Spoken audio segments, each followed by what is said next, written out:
The murder of Indore businessman Raja Raghuvanshi during his honeymoon in Meghalaya shocked the country and dominated headlines for weeks last year. But at the center of this case was his wife, Sonam Raghuvanshi, accused of conspiring with contract killers to murder him.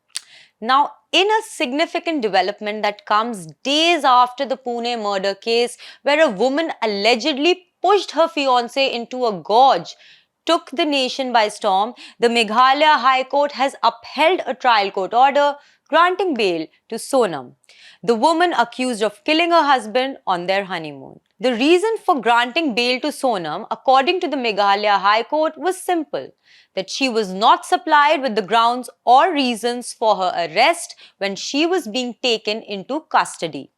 Hello and welcome to ThePrint. This is Khadija Khan from New Delhi, and today we will discuss why the Meghalaya High Court granted bail to Sonam Raghuvanshi, who was accused of plotting her husband's murder last June with the help of contract killers. Instead of communicating the grounds of arrest, the authorities had simply issued a communication to her when she was being arrested at the One Stop Center in Ghazipur on June 9th last year. She was also made to sign this communication, the court noted. The most interesting part, however, was that the court termed this document given to Sonam as ridiculous. For instance, some of the entries the court read out stated, "You are suspected of being a deserter from any of the armed forces, and you are suspected of being involved in an offense committed outside India." Terming this communication as ridiculous, the court said that it was prepared without any application of mind, oblivious to the facts of the case. There was no information about any specific allegations or information about the actual charges against her, it said. This strikes at the root of the process of arrest of an accused person, the court said, while adding that the grounds of arrest not being communicated to her was a valid reason for the trial court to grant her bail. Famously, this case is now being referred to as the honeymoon murder case, and it revolves around Sonam, a woman from Indore, Madhya Pradesh, who was arrested in connection with the murder of her businessman husband, Raja Raghuvanshi, in June last year. On May 23rd, while the couple were on their honeymoon last year, only a few days after their marriage, the husband went missing in Meghalaya's Sohra area. Subsequently, his body was found in a deep gorge on 2nd June. This is why the police arrested Sonam and named her as a prime accused, alleging that she hatched a conspiracy to kill her husband with the help of contract killers for financial gains. Initially, Sonam had approached the trial court, where she managed to get a favorable order granting her bail simply on the grounds of not being informed of the grounds or reasons for her arrest.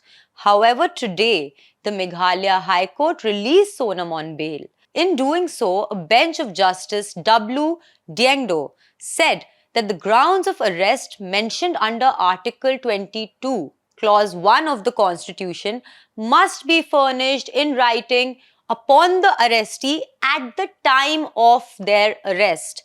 Article 22, Clause 1 of the Constitution states that no person who is arrested shall be detained in custody without being informed of the grounds for arrest as soon as possible. It also says that such persons cannot be denied the right to consult and be defended by a legal practitioner of their choice. On one hand, the Meghalaya government argued that Sonam's brother was informed of the grounds of arrest, and 6 documents relating to the case were shared with her last year in June itself. This meant that she did know the reasons for her arrest, the state argued, while opposing her bail. Another point raised by the Meghalaya government was that after nearly 10 months of arrest, Sonam could not feign ignorance about why she was being arrested in the first place.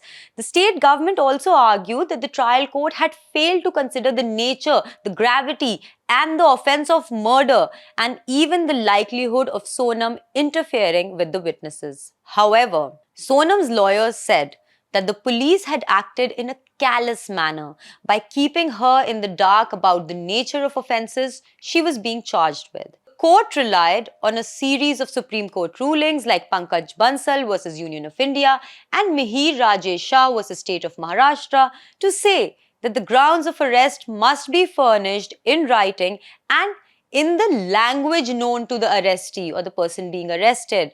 Such reasons or grounds must be communicated at the time of arrest. The rationale behind this is to ensure that the person who is being arrested is made aware of the offense that is committed and so that they can adequately prepare their defense.